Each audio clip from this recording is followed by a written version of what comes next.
Olá, promessista! Olá, amigo da Escola Bíblica! Meu nome é Arildo e você está no programa Escola Bíblica Especial. Hoje nós vamos tratar de um assunto muito importante para a Igreja do Senhor.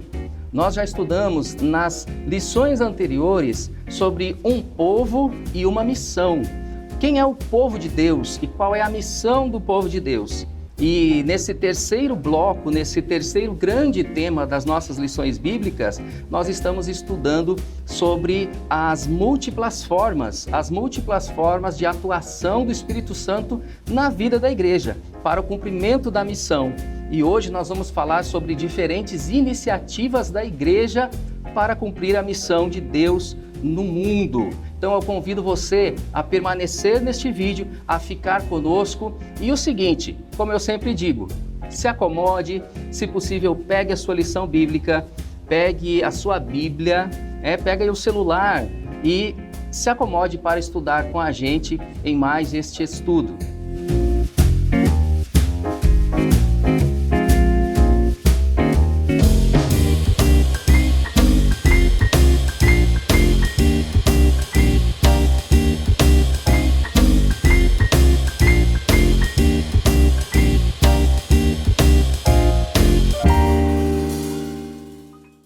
Imagine uma semente sendo plantada no solo.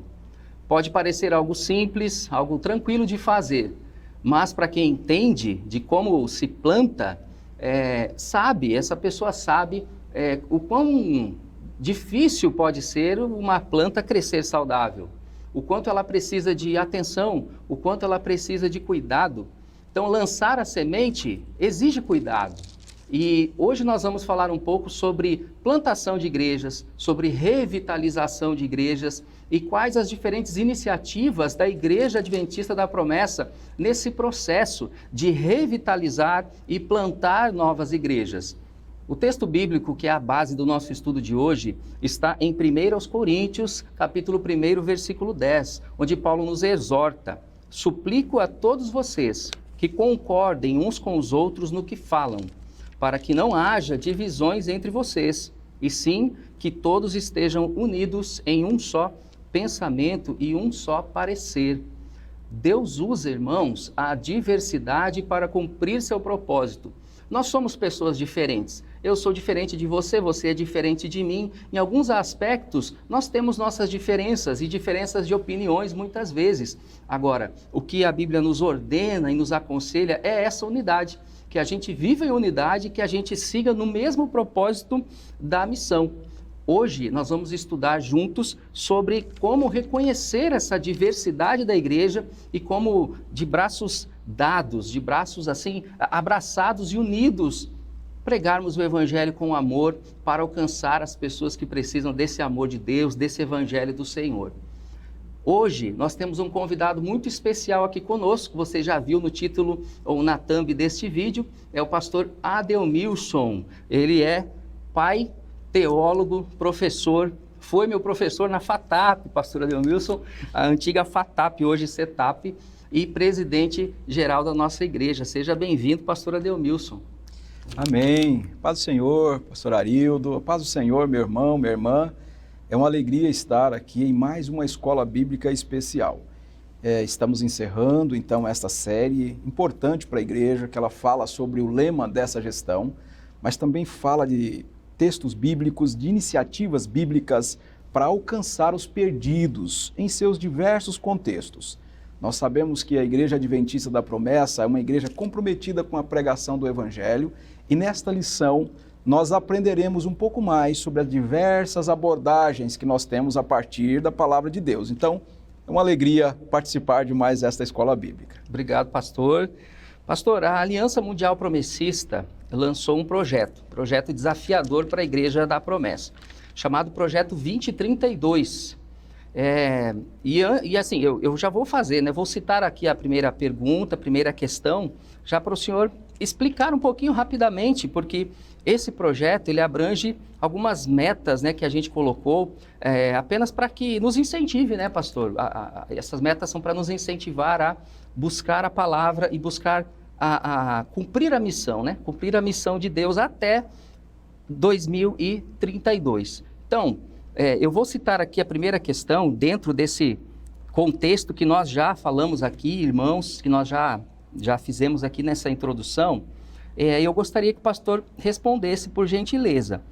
Como podemos, pastor Adelmilson, entender o pedido aos coríntios para deixarem que essas preferências, porque haviam preferências ali no contexto da igreja de Corinto, não afetem o desenvolvimento e a unidade da igreja? Se o senhor puder falar um pouquinho sobre o projeto 2032 e essa problemática aqui que nós vemos, que nós encontramos em Coríntios e como nós podemos lidar hoje, trazendo isso para o nosso contexto.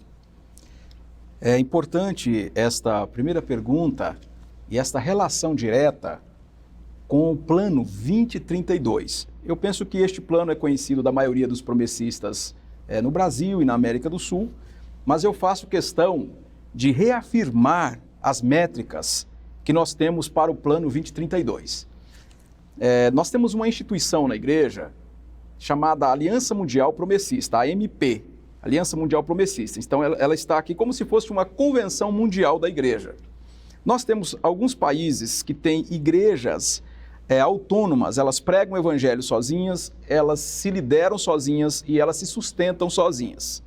Onde nós temos igrejas ou quais países têm esta autonomia? Nós temos o Brasil, aqui embaixo da MP, o Paraguai, a Argentina e o Chile. São 4 países fundadores da Aliança Mundial Promessista. E esta organização internacional da igreja, que é a Aliança Mundial Promessista, ela tem um sonho, um plano, e este plano é distribuído com estes países, esses 4 países, e com os outros 14 países, onde nós temos igrejas adventistas da promessa. Quais são esses números que nós chamamos de sonho, uma linha de chegada? Nós estamos agora na contagem regressiva para o ano 2032, que é o centenário da nossa igreja, 1932, 2032, 100 anos da Igreja da Promessa. Pois bem, nós sonhamos em chegar a 24 de janeiro de 2032 com 100 mil adventistas da promessa no mundo, plantarmos 100 novas igrejas, formarmos 100 pastores e missionárias e alcançarmos os continentes. Então, hoje nós temos igrejas da promessa no continente americano, europeu, asiático, africano. Estamos com a inclinação agora de plantarmos igreja ou na Austrália, ou na Nova Zelândia, ou são os principais países da Oceania. Como nós temos adventistas da promessa na Austrália, nós estamos interagindo com esses promessistas que residem na Austrália com a intencionalidade de plantarmos uma igreja na Oceania. Então este é o plano 2032. Além dessas métricas que eu disse a vocês, nós também pensamos em construir 3 bases missionárias. Uma base em São Paulo, inclusive nós estamos hoje no estúdio da TV Viva Promessa, onde inauguramos a nossa base para o Brasil e para a América do Sul, em Cosmópolis, onde temos o seminário, a TV, a administração sul-americana da igreja, onde funciona também a sede da Aliança Mundial hoje, aqui em Cosmópolis. Estamos com a intencionalidade de organizarmos uma base também em Moçambique, Nampula. Inclusive, nesta semana, se Deus permitir, nós estaremos lá, inaugurando uma parte do projeto lá. Nós temos um terreno de 30 mil metros quadrados, lá em Nampula. Nampula é um estado, mas também uma cidade, Então, o estado de Nampula, ou a província de Nampula, a capital é Nampula. Nós temos um terreno de 30 mil metros quadrados, estamos com a equipe indo para lá justamente para inaugurar uma parte deste projeto nesta base. E temos também a intenção de ter uma base em Portugal. Estamos ainda em tratativas com os irmãos. Em síntese, o plano 2032 contempla esses números. Agora, a primeira pergunta que você nos faz aqui, que também está em nossa lição, lá na página 98, você que é estudante aí da lição bíblica, você que gosta de estudar a Bíblia, pega a sua Bíblia agora, pega a sua Bíblia aí, vamos estudar a Bíblia hoje, tá bem? Vamos estudar a Bíblia. Você vai comparar os textos da Bíblia, para que no sábado você responda, para que você ministre a lição, enfim, que seja um auxílio para você que usa a lição bíblica como ferramenta de discipulado e de instrução, seja na igreja ou também para algumas pessoas que você evangeliza. O texto, Arildo, vai dizer assim: irmãos, em nome do nosso Senhor Jesus Cristo, suplico a todos vocês que concordem uns com os outros no que falam.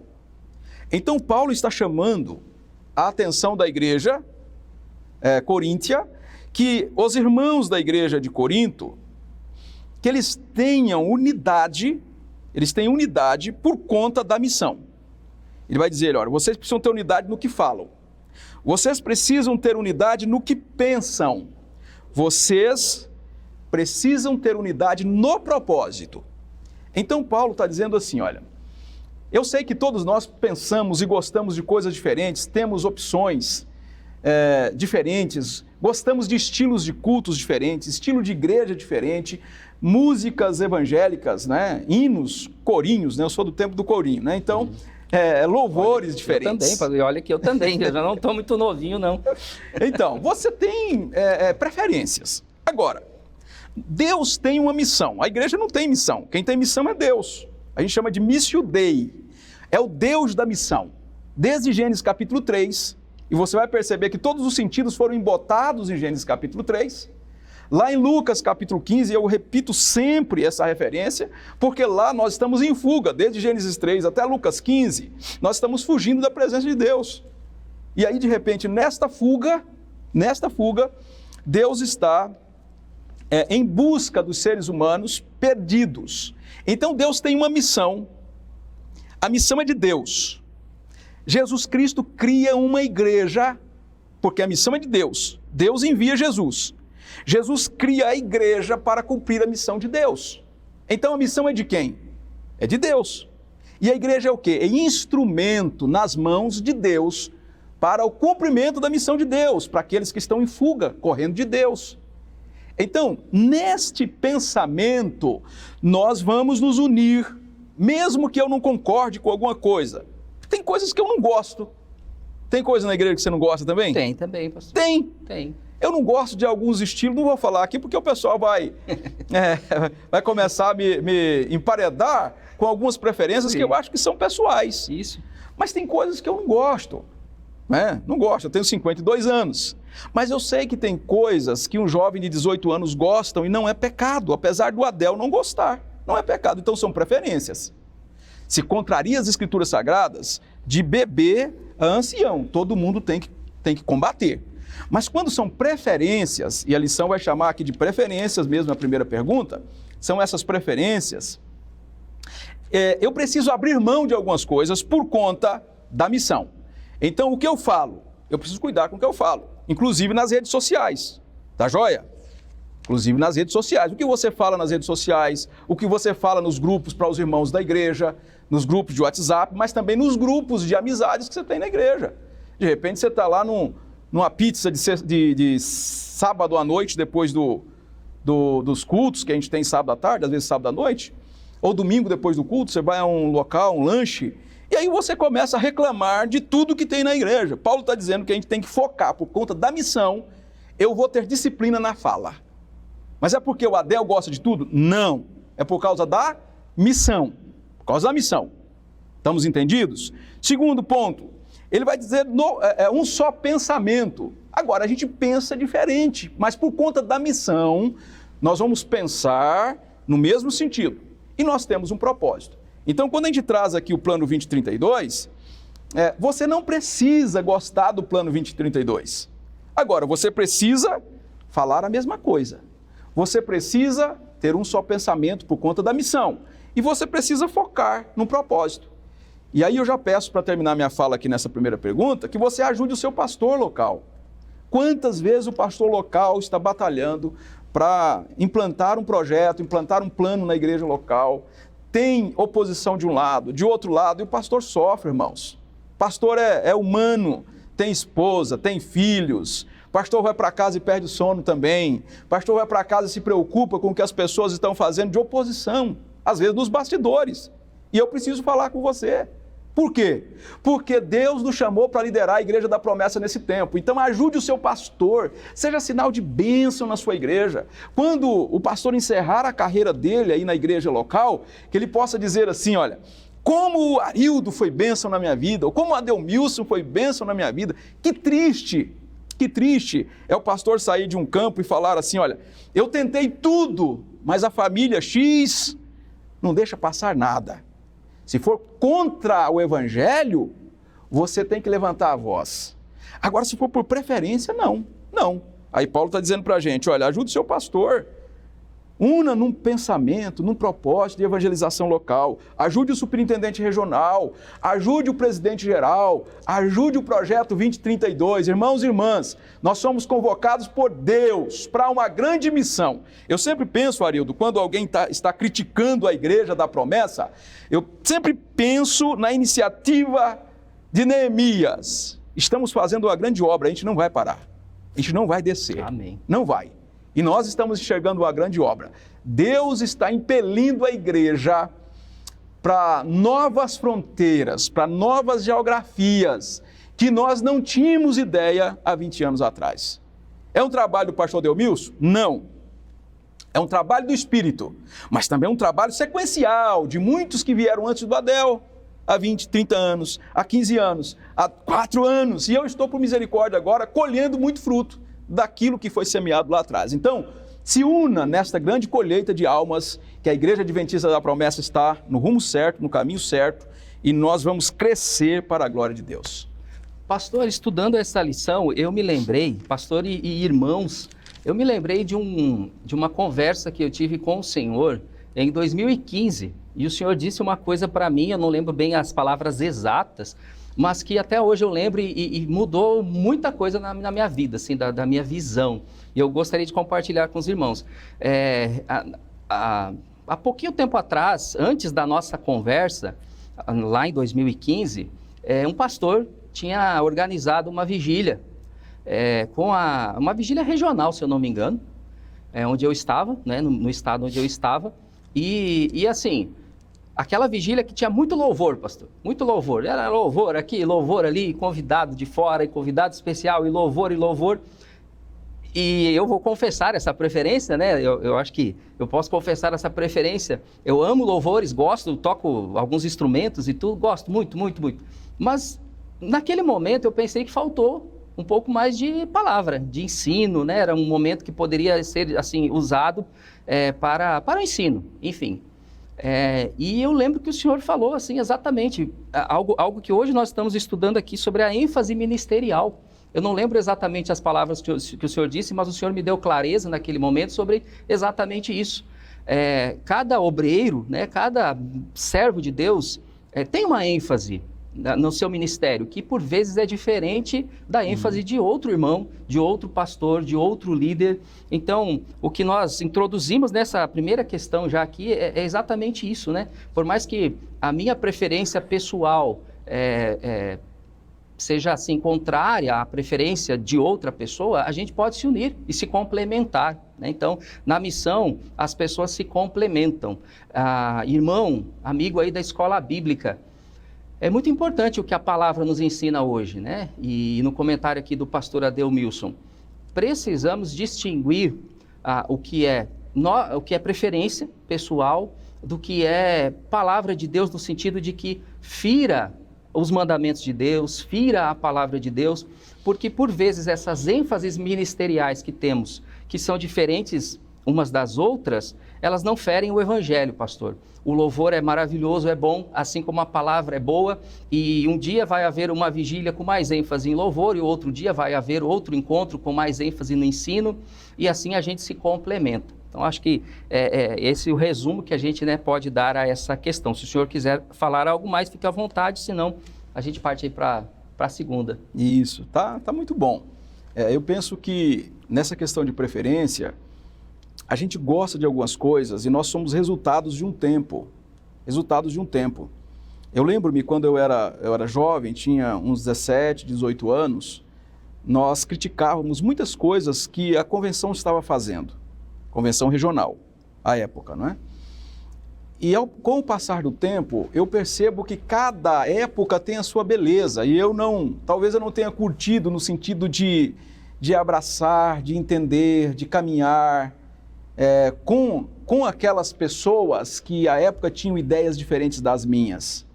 E hoje eu percebo que nos mesmos lugares, às vezes tem gente que não tem o mesmo compromisso com Deus que aquele meu pastorzinho tinha. Mas eu só vou reconhecer isso com 52 anos. Então, por isso eu falo com você, que às vezes discorda de alguma coisa na igreja, discorda, por exemplo, da escola bíblica, às vezes discorda que o louvor, muito louvor em pé, que você gosta do louvor sentado. A oração, oração só em pé, não tem de joelho. Quando tem oração ajoelhado, o pessoal reclama que tem que ter mais oração em pé. Quando tem muito barulho no final do culto, né? O pessoal sempre fica tocando, é uma outra coisa diferente também, né? Que os irmãos querem conversar no pátio da igreja ou dentro da igreja. A boa parte das nossas igrejas nas capitais não tem recuo, eles ficam conversando dentro da igreja. E o pessoal detona uma bateria que ninguém consegue ouvir ninguém. Então, assim, acontece. O pessoal fala, pastor, tem que pedir para o pessoal não fazer barulho depois do culto. Aí outros falam, pastor, tem que ter barulho depois do culto. Olha, ajuste com o seu pastor todas essas questões de natureza prática. Isso não interfere na doutrina, pode interferir na comunhão, tá? E aí na comunhão eu peço que vocês tenham cuidado, porque às vezes você gosta de louvores mais antigos, tem um pessoal mais jovem que gosta de um louvor mais ritmado, mais atualizado, tem pessoas que gostam mais de oração, né? Mais de louvor, mais de pregação. A gente sabe, Arildo, se a gente for pegar, por exemplo, qual é o culto bíblico? Eu vou pegar Malaquias, por exemplo. Quando Malaquias traz a ideia de um culto bíblico, ele diz que no culto precisa ter palavra, precisa ter oração, precisa ter louvor e precisa ter oferta. Tem algumas igrejas que não têm oferta no culto, né? Algumas igrejas evangélicas. É um outro sistema de arrecadar oferta. Mas Malaquias vai falar dos elementos do culto. Eu gosto de Jesus quando ele define a casa como casa de oração. E aí, infelizmente, tem pouca oração na casa de oração. Então, eu quero falar com os promessistas agora. Agora eu vou falar com você. Você precisa orar mais, rapaz. Irmã, a senhora precisa orar mais. Irmão, o senhor precisa orar mais.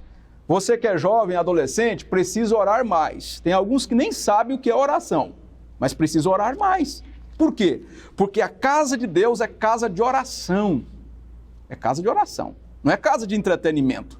É casa de oração para todos os povos. Além de ser uma casa de oração, é uma casa includente, ela inclui os povos. Imagine uma casa de oração que ela consegue conversar com pessoas falando inglês, espanhol. Você tem multirraças, etnias na igreja.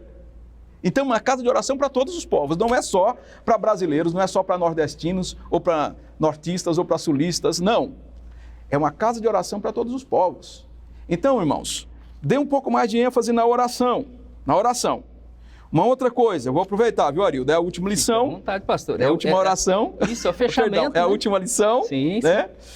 Outra coisa, os louvores. Vejam os temas dos louvores, os conteúdos dos louvores. Louvores precisam de ser cristocêntrico, Cristo no centro do louvor.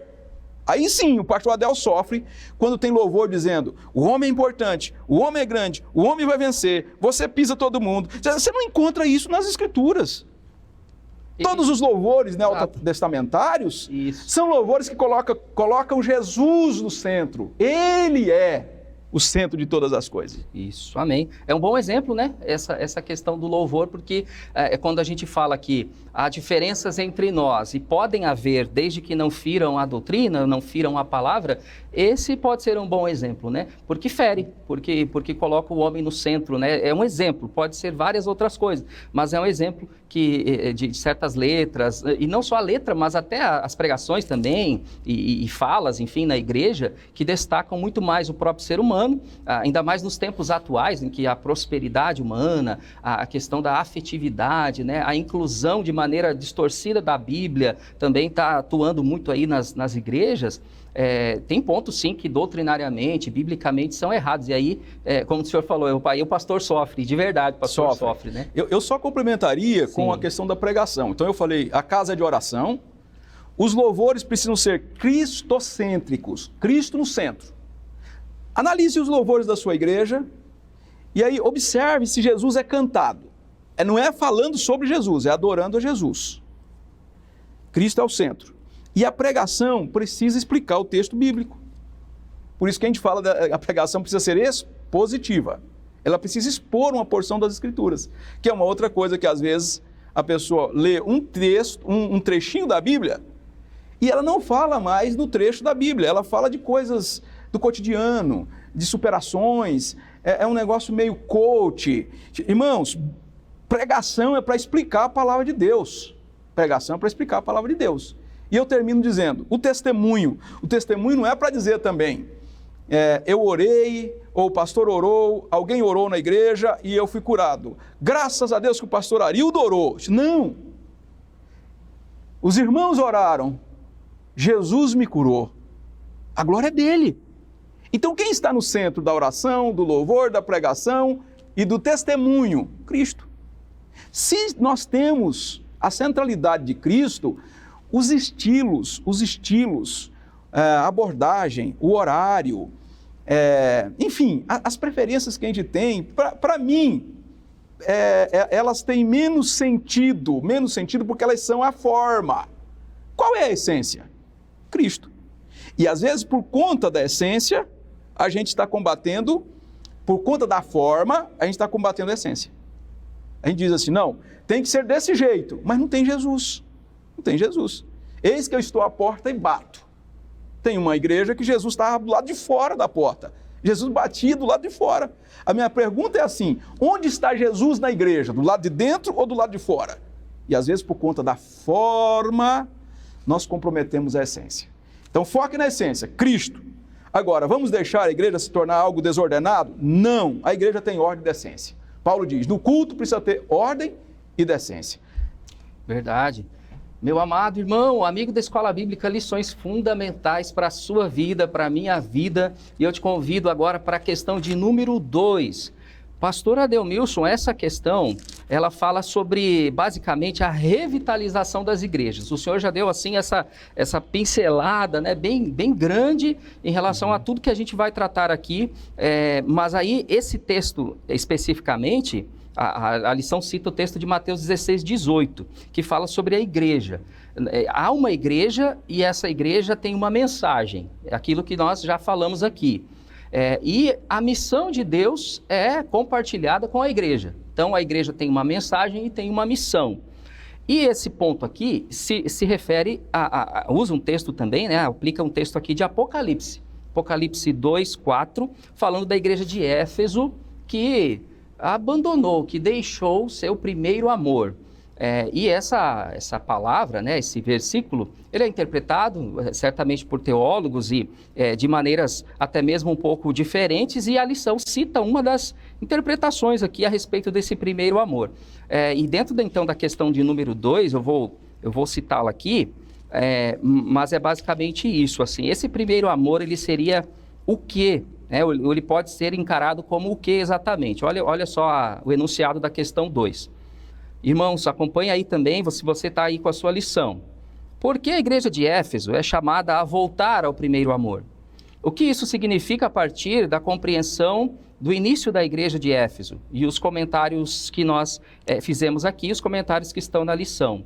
Como essa realidade aponta para a necessidade atual da revitalização de nossas igrejas? Até porque, pastor, existem igrejas bastante tradicionais e antigas na nossa denominação, que são pilares, que são fundamentais para a subsistência até mesmo da Igreja Adventista da Promessa. Deus tem trabalhado ativamente nessas igrejas, trazendo novas pessoas, trazendo irmãos, fortalecendo esses irmãos, mas cabe sempre, e nós vamos chegar ainda mais para frente lá, cabe uma reflexão de como nós estamos lidando dentro das nossas igrejas. Essas igrejas mais tradicionais e igrejas mais novas. E a gente gostaria de ouvir o seu comentário aqui sobre esse primeiro amor. Será que precisamos voltar e por que precisamos voltar e o que isso significa?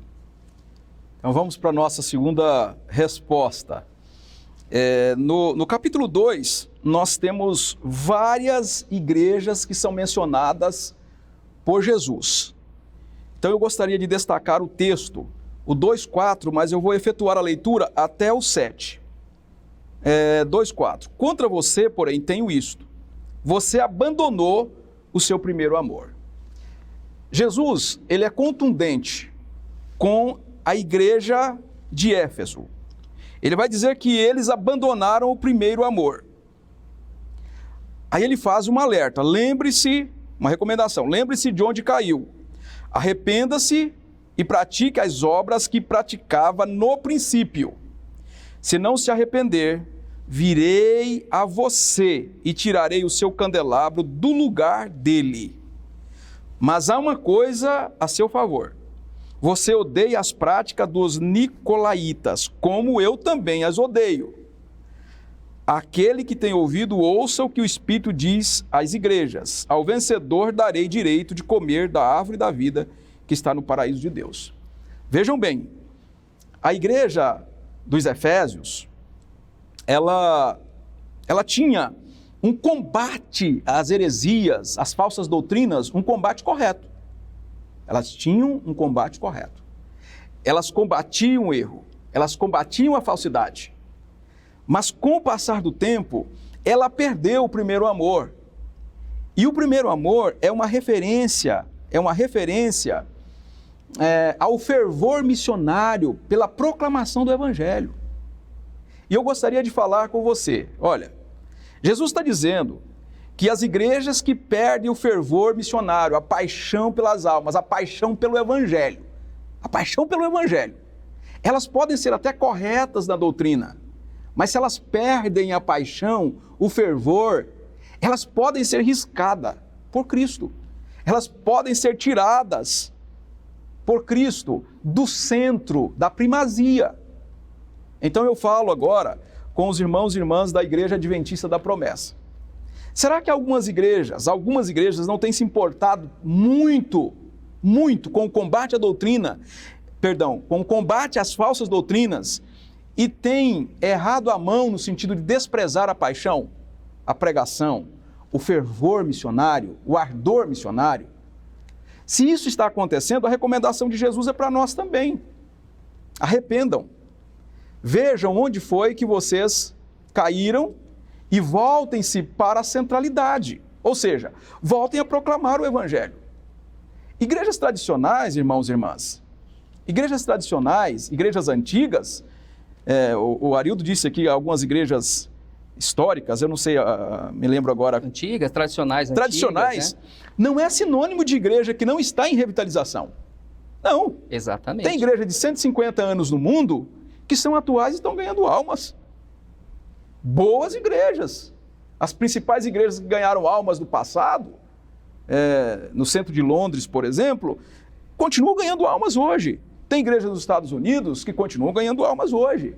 Então, ser uma igreja mais tradicional não significa que você não é revitalizado. Por quê? O que é revitalização? É ter a vida do Espírito na igreja. Revitalização, em outras palavras, é quando o Espírito vem e sopra com poder. Pense comigo aqui, olha. Pense comigo. Você tem um barco a velas. Você tem um barco a velas e você sempre tem... a vela está sempre enrolada. Nunca está içada. Vem o vendaval e você fala assim, olha, não tem jeito, eu não consigo sair do lugar. Agora você vai içar as velas, vem o vento, enche agora tudo que tem da estrutura desse barquinho e o vento leva para alto mar. O que é a revitalização? A revitalização é você consertar as velas. E aí o pastor pode consertar as velas. Por exemplo, uma boa recepção na igreja, um bom louvor na igreja, uma pregação estruturada que as pessoas consigam entender começo, meio e fim, um bom serviço de pós-culto, porque às vezes o pecador vem à igreja, se rende a Jesus e ninguém nunca mais aborda. Então, um bom pós-culto, isso tudo é um serviço humano. A gente pode fazer isso na revitalização. Agora, pode fazer isso até Jesus voltar. Se o Espírito não soprar, não tem revitalização. Revitalização é o preparo humano e o sopro do Espírito. Quando nós levantamos as velas, o Espírito sopra com poder, então essa igreja ela vai para alto mar. Revitalização, então, é você consertar algumas coisas na igreja. Será que a nossa igreja precisa consertar alguma coisa? Uma recepção melhor, um louvor melhor, um pós-culto melhor, uma abordagem melhor, uma recepção no sentido de acolhimento melhor. Eu diria mais, revitalização é quando você está preocupado também, você está preocupado também com o entorno da igreja. Você revitaliza a mensagem externa. O que as pessoas pensam da igreja? Por exemplo, as pessoas que moram no entorno da igreja, elas têm noção de que a igreja está ali para alterar a realidade delas? Não tem, muitas não têm. Então eu também vou revitalizar a minha visão, porque a igreja é para os de fora. A igreja é para os de fora, né?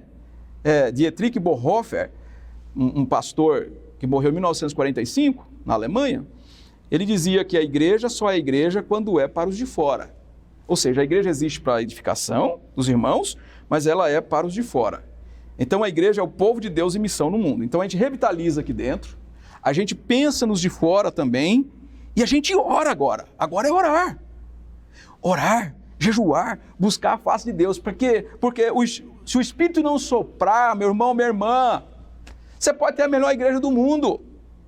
Lá em Los Angeles, as principais igrejas da Califórnia, igrejas poderosíssimas, igrejas construídas por milhões, chegando à casa de quase $1 bilhão, estão fechadas. Eu tenho visitado algumas igrejas na Europa, a Alemanha, na América do Sul, e às vezes nos Estados Unidos, igrejas poderosas há 200 anos atrás estão fechadas. Quem está comprando essas igrejas são igrejas pentecostais do Brasil, que está comprando essas catedrais para pregar o evangelho vigoroso lá. Eu ouvi recentemente de um importante líder, num país onde eu estive, ele falou, nós precisamos da igreja brasileira. A igreja brasileira vai salvar nosso país. Eu digo, por quê? Porque vocês pregam com vigor e com poder que nós não pregamos. Então assim, organiza tudo. Ore, dependa do Espírito. Se o Espírito soprar, e ele vai soprar, eu sempre digo, é quando ele soprar, mas ele vai soprar. A igreja está preparada para a grande colheita de almas, e eu consigo enxergar isso na Igreja da Promessa. As bases da igreja estão sendo preparadas para esse grande mover do Espírito, para nós chegarmos a 100 mil adventistas da promessa e passarmos disso. Por quê? Porque Jesus, ele fecha a igreja. Ele diz, eu vou tirar o candelabro do seu lugar. Então, adventistas da promessa, irmão e irmã, se nós não olharmos para a missão, o que nos chamou, o que nos trouxe aqui, o vigor que nós tínhamos no coração quando a gente se rendeu a Jesus, quando a igreja foi implantada, nos primeiros 8 anos da igreja, se ela não é relevante nos primeiros 8 anos, no 9º ano ela deixa de ser relevante e ela precisa de empurrão, senão ela vai fechar. Essa é a pesquisa no Brasil. Então as nossas igrejas precisam olhar para o evangelho e dizer assim, peraí, nós precisamos ter paixão pelas almas. Nós precisamos pregar com fervor o evangelho de Jesus. Se isso acontecer, organize a igreja, o Espírito vai soprar e nós faremos uma grande colheita de almas. É a minha oração, irmãos. É a minha expectativa para a Igreja da Promessa. Obrigado, pastor.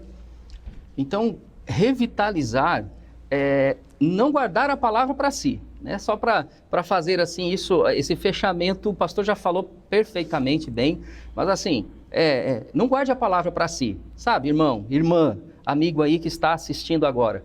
É muito bom nós convivermos com os irmãos, estarmos naquele ambiente de igreja, mas há algo além, né? Então não importa se a sua igreja tem 30, 60 ou 90 anos, ou tem 1 mês de existência, né? de plantação, ou está recém num processo de plantação, não importa. O que importa nesse ponto que a palavra está nos ensinando aqui, é não guardar a palavra para si, né, pastor Ademilson? É você compartilhar a palavra e usar de estratégias para isso, se necessário, mantendo a fidelidade à palavra do Senhor. Terceira questão, meus irmãos, olha só, agora é sobre a plantação especificamente de novas igrejas, o nosso assunto nesse tópico aqui, nesse ponto.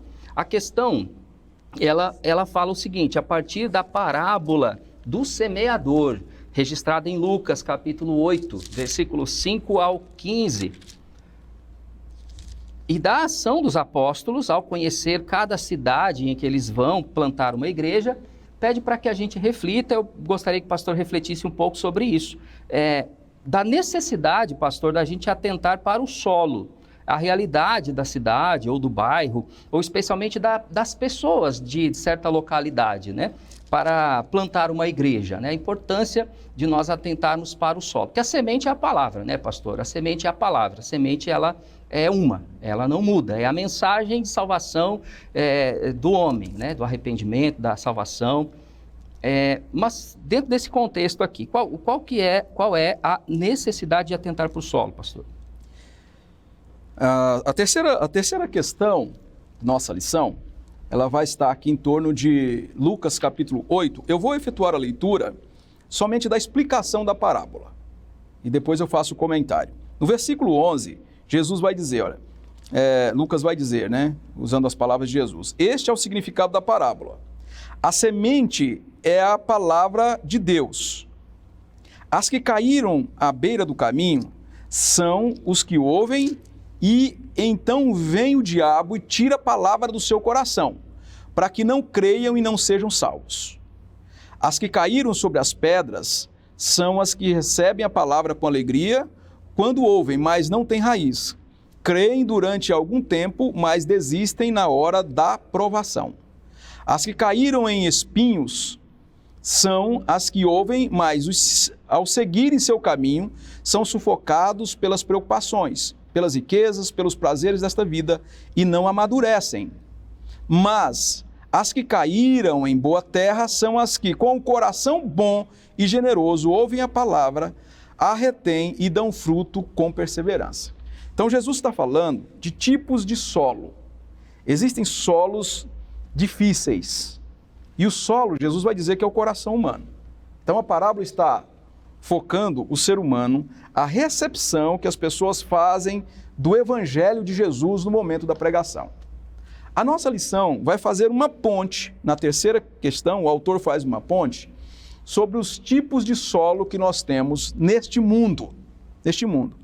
E a lição vai chamar a atenção sobre a análise do solo. Aqui nós temos, por exemplo, ele vai trabalhar a ideia lá na última linha, olha, a realidade da cidade ou do bairro, na plantação da igreja, tá? A partir desta parábola e da ação dos apóstolos ao reconhecer cada cidade em que vão plantar uma igreja, reflita com a classe a necessidade de atentar para o solo. E o solo, ele vai chamar aqui, o autor chama de realidade das cidades ou do bairro. O plantio é a semente mais o solo. Isso vai ter uma plantação que pode ser poucas árvores ou poucos pés, dependendo da cultura que se cultiva, ou mesmo uma grande plantação. O que nós queremos focar aqui é que há uma preocupação com os diversos solos. Como eu sei que tem diversos solos, eu preciso de diversas abordagens. Por exemplo, nós vamos pregar para um vilarejo no interior de Mato Grosso. Aí você pode ter uma ideia que esse vilarejo, ou a zona rural desse vilarejo, são pessoas que não têm acesso a muita informação. Você pode pensar. Só que hoje nós olhamos para os que residem na zona rural, no Brasil especialmente, nós não chamamos mais de rurais, mas de novos rurais ou de neo-rural. Por quê? Porque esse vilarejo que eu estou citando, hipotético, aqui de Mato Grosso, eles têm lá internet, às vezes 4G, 5G, eles têm smartphone, os caras têm iPhone, eles têm parabólica, muitos têm energia solar e têm TVs com 300 canais. Então você não pode chamar ou não pode considerar aquelas pessoas como os agricultores de 50 anos atrás. Quando eu vou pregar o evangelho nesse vilarejo hipotético, eu preciso considerar que essas pessoas estão em sintonia com o mundo. E eu não posso chegar com uma mensagem desconectada do que elas estão vivendo, da situação vivencial delas. Então, se eu for a um vilarejo hoje, eu preciso olhar assim, olha, como que é o solo coletivo aqui? Essas pessoas estão conectadas com o mundo, essas pessoas estão por dentro dos principais temas do mundo, das principais catástrofes do mundo, elas têm conhecimento e noção do que está acontecendo no mundo. Agora, vamos pensar no centro de São Paulo, um centro nervoso de São Paulo, raivoso. Nós temos que pensar neste solo também. Isso leva a igreja a pensar em planejamento. Eu consigo, irmãos, planejar se uma pessoa vai decidir-se por Cristo ou não? Não. Eu sei que o Senhor tem os seus eleitos, conforme diz o Evangelho, em todos os lugares, pela presciência de Deus, Ele chama pessoas para a salvação em todos os lugares. Isso é certo, isso é certo. Você vai pregar porque pessoas vão responder positivamente o Evangelho.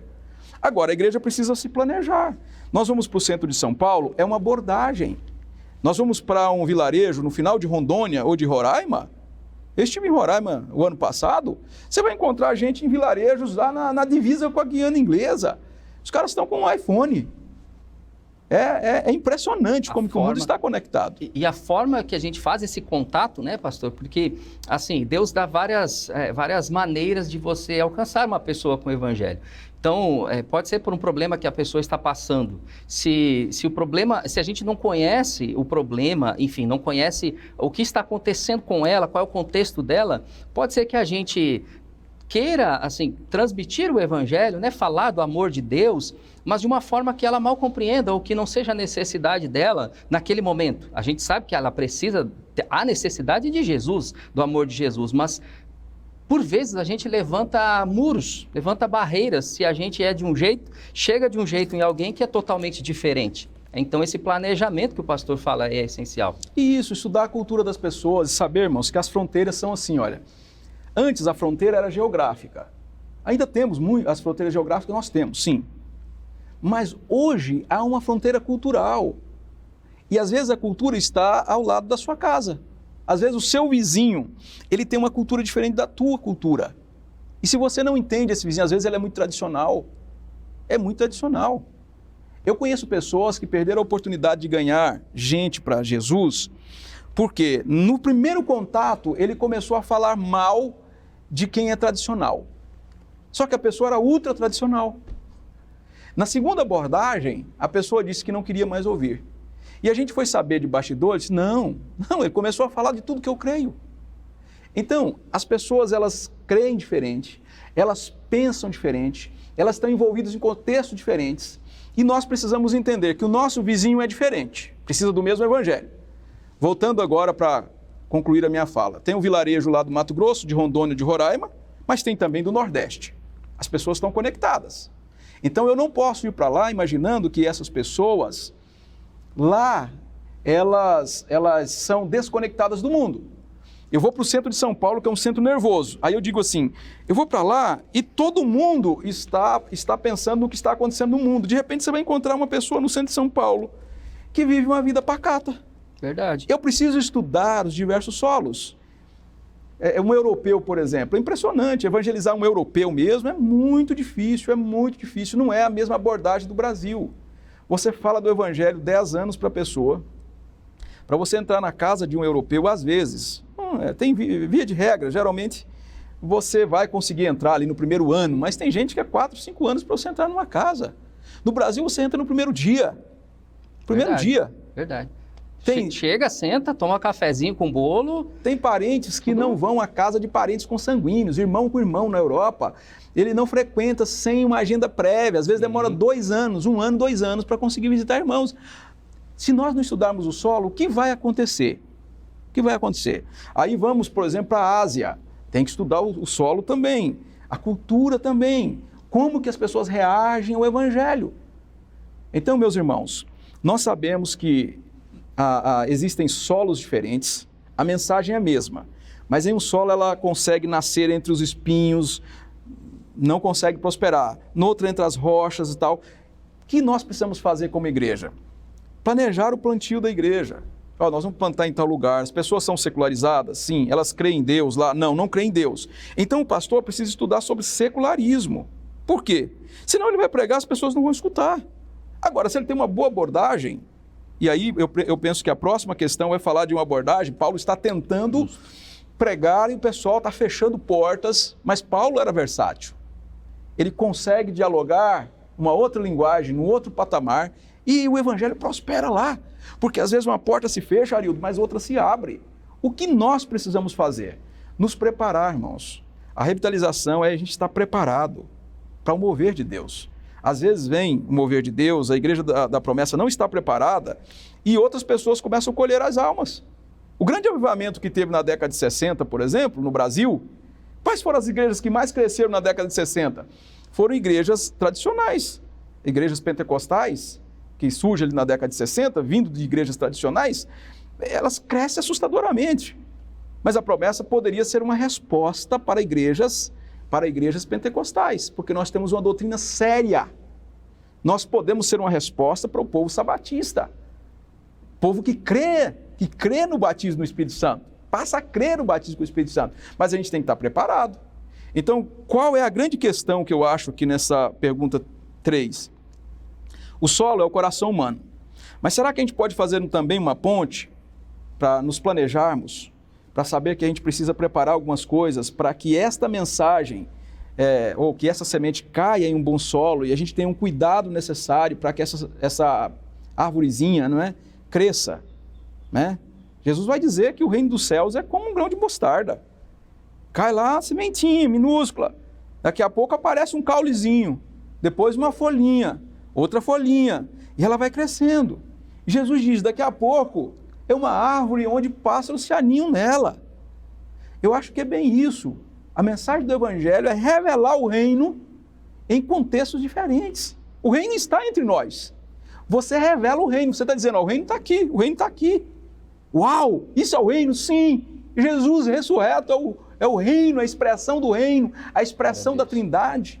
Paulo vai dizer a expressa imagem de Deus. Nós precisamos estar preparados. Então se prepare, meu irmão, minha irmã, se prepare, pode içar as velas, porque a grande colheita vai chegar. Amém, pastor, amém. Pastor, lá na igreja de Éfeso, no tempo do apóstolo Paulo, aquela cidade, aquela região, aquelas pessoas, elas eram assim, bastante estudiosas, né? Eram acadêmicos, a lição ainda cita.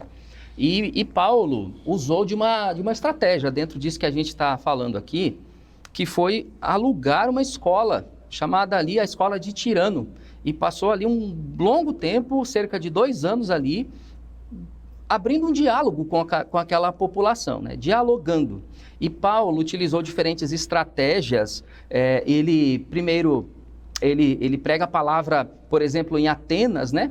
Em que ele usa ali um ponto de contato, como a gente já estudou anteriormente nas lições.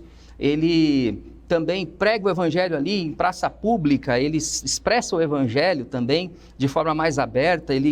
Aqui em Éfeso, ele dialoga com as pessoas. A palavra que a lição fala aqui, ensina para a gente, é diálogo. Ele abre um diálogo. E a questão de número 4, ela é bem simples até, e já tem relação com tudo que nós dissemos.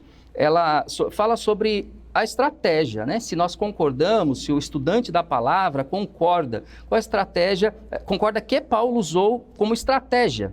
É isso de dialogar com as pessoas, né? Uma estratégia chamada assim, uma estratégia encarnacional. Por que encarnacional? A igreja é encarnacional, né?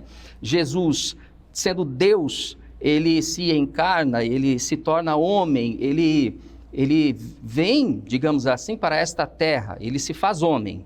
E ele convive com a gente, ele convive com as pessoas, para que a mensagem de salvação fosse proclamada, fosse pregada, né? Ele vem para a salvação do homem. O sacrifício era necessário, ele se entrega por nós, e a mensagem, para que seja entendida, ela vem por conta dessa encarnação de Jesus. A salvação do homem chega até nós por conta da encarnação de Jesus. E a igreja, da mesma forma, ela se encarna, ou ela encarna o evangelho de maneira que por onde a igreja passar, pastor, ela reflete esse amor de Jesus. Assim como Jesus falou nossa língua, óbvio que não o português, né? Mas falou assim a língua dos homens, falou de forma que as pessoas o entendessem. E expressou a mensagem de amor, de salvação e antes de arrependimento. que a igreja também faça isso, pastor Adelmilson, que a igreja também encarne essa postura de falar a linguagem que as pessoas compreendem. Então, encarnacional aqui eu entenderia dessa maneira, né? E Éfeso, nesse momento em que Paulo prega, ele não apenas prega da forma que a gente costuma dizer e conhecer, mas ele dialoga com as pessoas. Então, se o senhor concorda que isso seria uma estratégia, dialogar com a sociedade, com as pessoas, nas diversas culturas que a gente tem? Sim, eu concordo. E o apóstolo Paulo foi o mais preparado para levar a mensagem do Evangelho de Jesus Cristo para os gentios, para povos gentios. Se nós olharmos, então, o capítulo 17 de Atos, que você citou, 17 e 16, que é a pregação do Evangelho em Atenas, Paulo, o texto vai dizer aqui, olha, enquanto ele esperava em Atenas, Paulo ficou profundamente indignado ao ver que a cidade estava cheia de ídolos. Enquanto ele esperava, ele anda pela cidade e ele vê que a cidade está cheia de ídolos e ele fica indignado. Paulo poderia começar a bater nesses caras e dizer, vocês são idólatras, vocês adoram estátuas, vocês adoram demônios, vocês adoram deuses falsos. Mas Paulo observa toda a cidade e ele precisa de um ponto de contato com a cultura.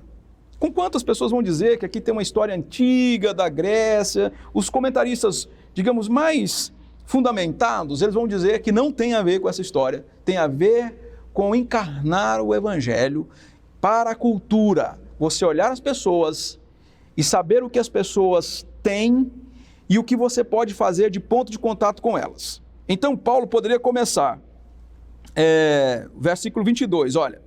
Então Paulo levantou-se na reunião do Areópago e disse, atenienses, vejo que em todos os aspectos vocês são muito religiosos. Estou usando a NVI. Sim. Ele poderia dizer, vocês são idólatras. Ele disse, vocês são religiosos.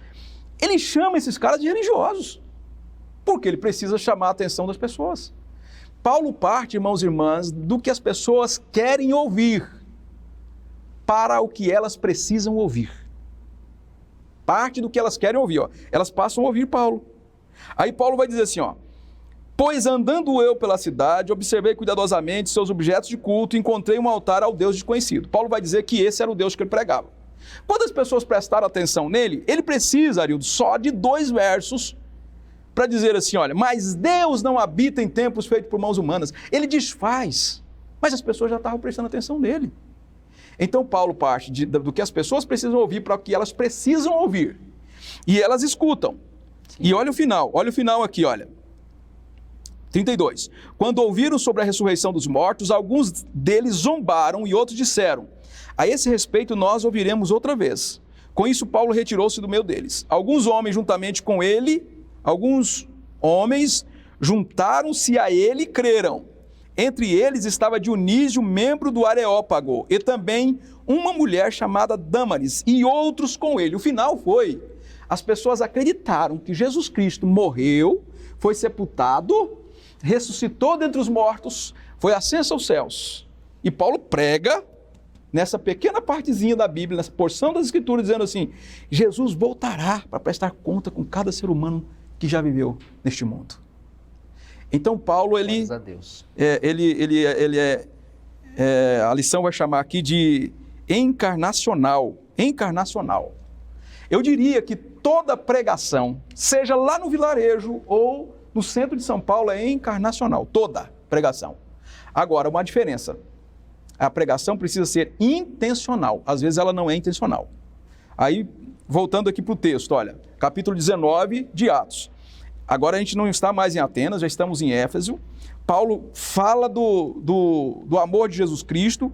Paulo fala sobre o Espírito Santo, sobre o batismo. E aqui as pessoas vão dizer, olha o verso 4. Disse Paulo, o batismo de João foi o batismo de arrependimento.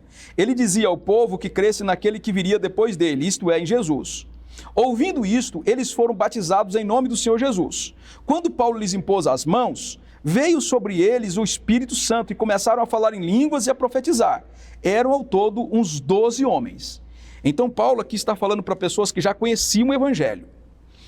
Paulo entrou na sinagoga, verso 8, e ali falou com liberdade durante 3 meses, argumentando convincentemente acerca do reino de Deus.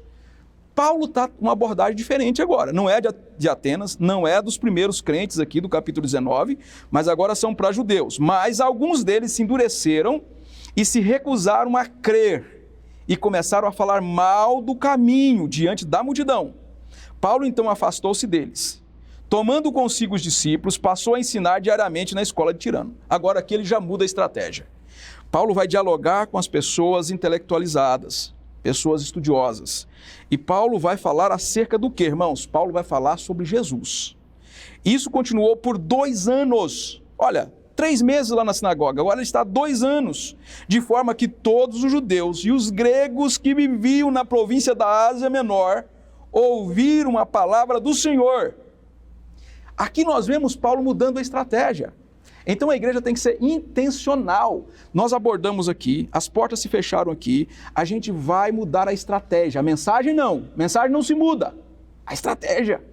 E nós vamos abordar um público diferente com a mesma mensagem do Evangelho. Sabe qual é o resultado? O mesmo de Atos 17. O mesmo de Atos 17. Olha aqui.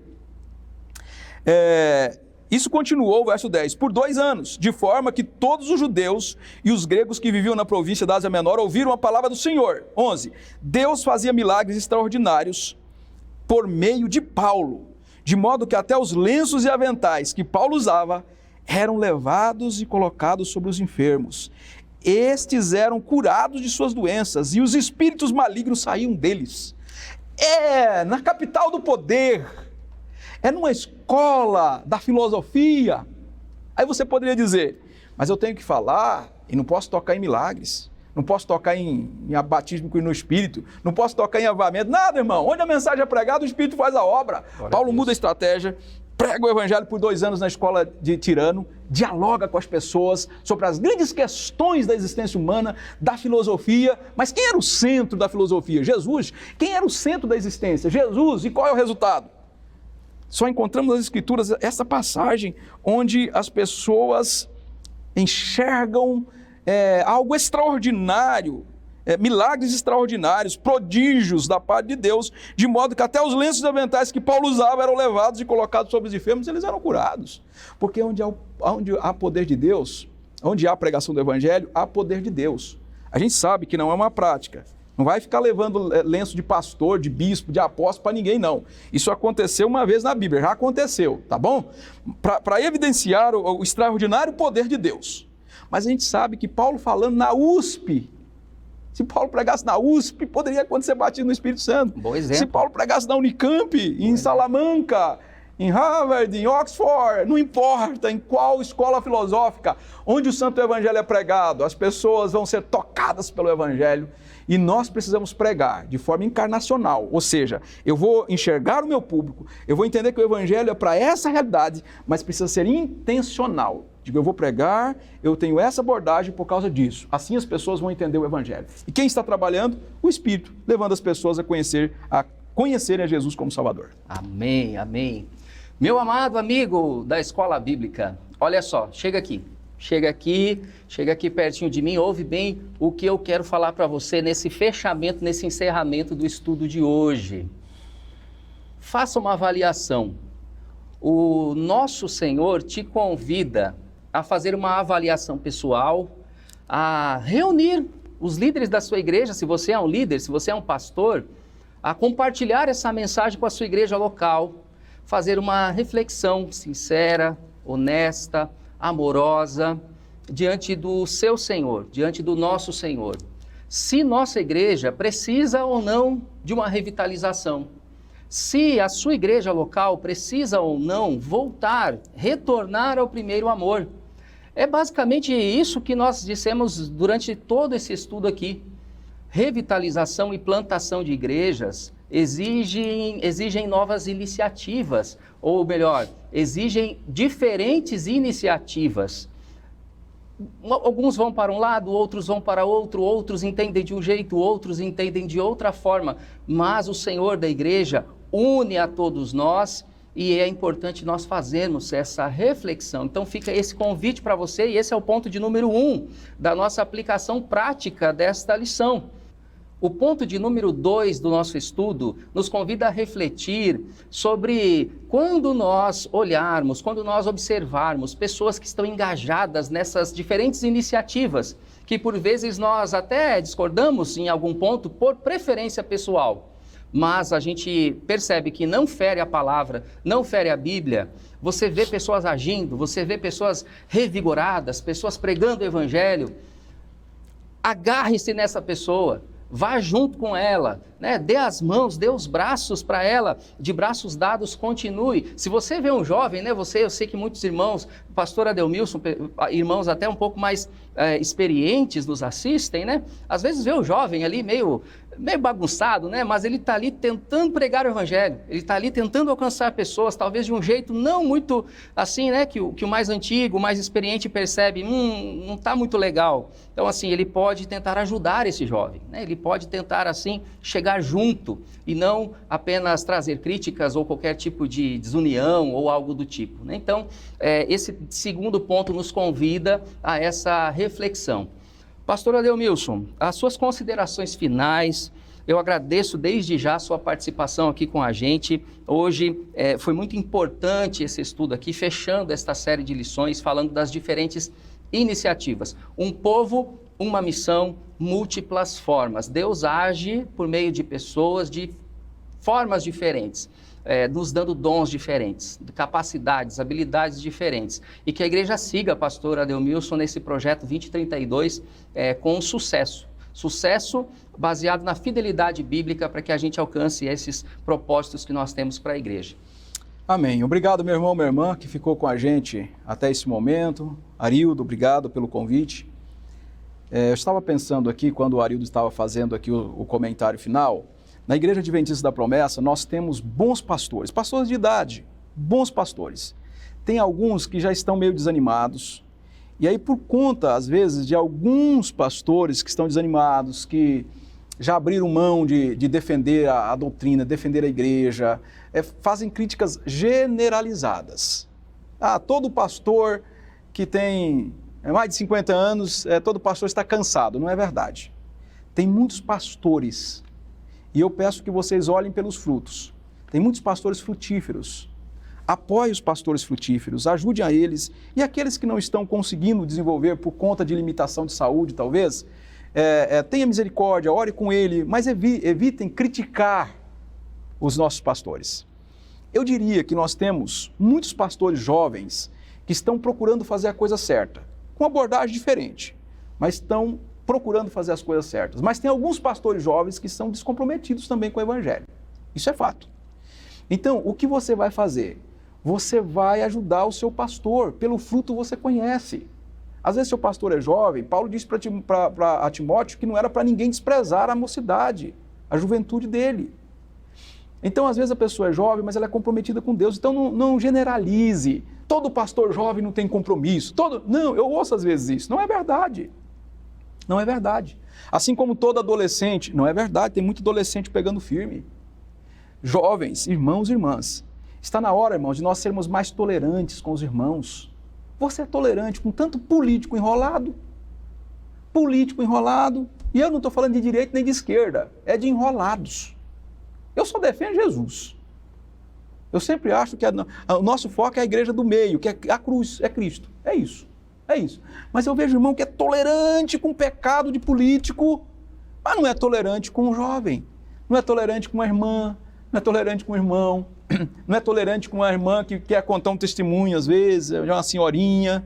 Seja tolerante. Jesus manda a gente ser tolerante, Paulo manda ser tolerante, Paulo manda a gente acolher os domésticos da fé. Acolhe os irmãos. Temos preferências? Temos.